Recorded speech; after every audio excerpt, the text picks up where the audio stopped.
Bonjour à toutes et à tous. Du fond du cœur, je tiens à remercier tous les membres du jury d'avoir été sensibles à ma plume. J'en suis très touchée et très émue, car recevoir ce prix est un bel encouragement pour continuer, pour oser, pour aller plus loin encore dans cette riche aventure qu'est l'écriture. Je remercie donc chaleureusement la merveilleuse équipe de la Nouvelle George Sand de nous offrir cette flamme qui va nous stimuler. Je regrette profondément de n'avoir pas pu me joindre à vous. Je suis à l'autre bout du monde, sur une immense île au milieu du Pacifique, mais j'avoue que si j'avais pu prévoir un tel événement, je n'aurais pas hésité à hisser les voiles d'un bateau et, poussée par les vents, après plusieurs mois de voyage, je serais revenue à mon pays d'origine. J'espère que vous me pardonnerez cette absence. Mais je pense que malgré la distance, nous restons liés par notre langue. Les mots voyagent, et d'une certaine façon, grâce au dynamisme de Nadine, que je tiens à remercier tout particulièrement, je suis un peu avec vous aujourd'hui. Merci. Donc avant de vous lire quelques extraits de ma nouvelle, pour vous situer un petit peu l'histoire, Anne est une femme ambitieuse et elle est dans un train pour se rendre à une réunion importante pour sa carrière. Une petite fille à ses côtés vient de descendre au premier arrêt en oubliant une petite sacoche verte. Le train s'ébranle et Anne est trop prise par son téléphone et elle n'a pas le temps de réagir pour rendre la sacoche à sa propriétaire. Donc elle est en possession de cette sacoche et cela va profondément bouleverser tous ses plans et le reste de sa vie. Prends soin d'elle. La sacoche bascula contre mon coude. Il me devenait de plus en plus difficile de l'ignorer.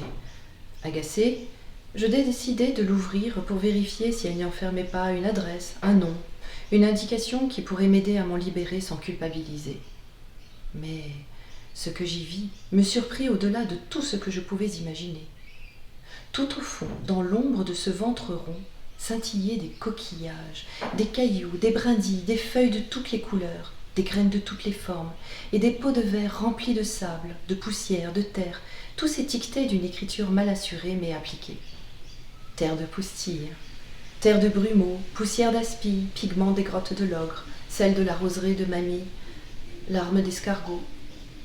Des mots étranges sortis d'un autre monde, des mots qui pétillaient, qui réveillaient des souvenirs, des images enfouies si loin dans ce cœur que je n'écoutais plus depuis longtemps. Du fond de ce sac s'échappaient par vagues des parfums de sel, de mer, de champignons, de mousse, de bois, de terre humide. Il contenait tout cela, les forêts et les océans, les tempêtes et les champs de blé, la fragilité du coquelicot, la beauté du monde finalement. Je voyais le soleil déverser ses rayons sur la crête des vagues, le vent chargé de voyage soufflant sur les voiles, et le jeu des mouettes dans le ciel immense, maman qui m'appelle et dont la voix s'est tue pour toujours. Ma main glissa à l'intérieur de la sacoche, ou plutôt, elle s'invita dans ce monde palpitant. J'y cueillis la coquille vide d'un escargot que je fis rouler au creux de ma paume. J'observai les spirales régulières de ce coquillage façonné patiemment par la nature. Les spirales qui s'enroulaient et que mon index s'amusait à suivre. On peut progresser du centre vers l'extérieur, partir du cœur et s'en éloigner pour poursuivre cette route sans jamais y revenir. On peut aussi cheminer en sens inverse, aller à contre-courant et revenir au cœur, à la source. Puis je fis ce geste inconsciemment de porter la coquille à mon oreille, là où se racontent des secrets que les enfants entendent quand ils sont seuls, des secrets que le souffle du vent coincé dans les spirales chuchote pour consoler d'une absence.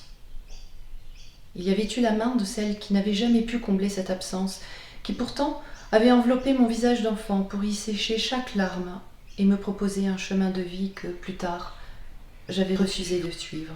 « Tu ne remplaceras jamais ma maman. » Je lui ai hurlé ces mots au visage, Maïté, la mère de ma mère.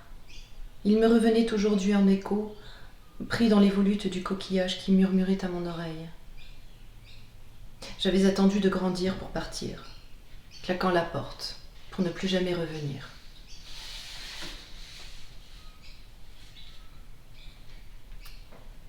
Le vent doux glissa ses doigts dans mes cheveux. Il emportait dans sa course une feuille de printemps. Elle ne lui résistait pas, confiante, jouant avec lui. Je la suivais dans sa danse.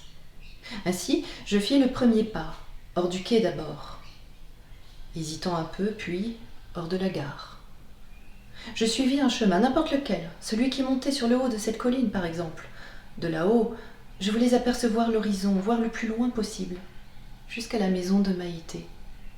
Celle qui touchait la mer et se réveillait avec le rire des mouettes chaque matin.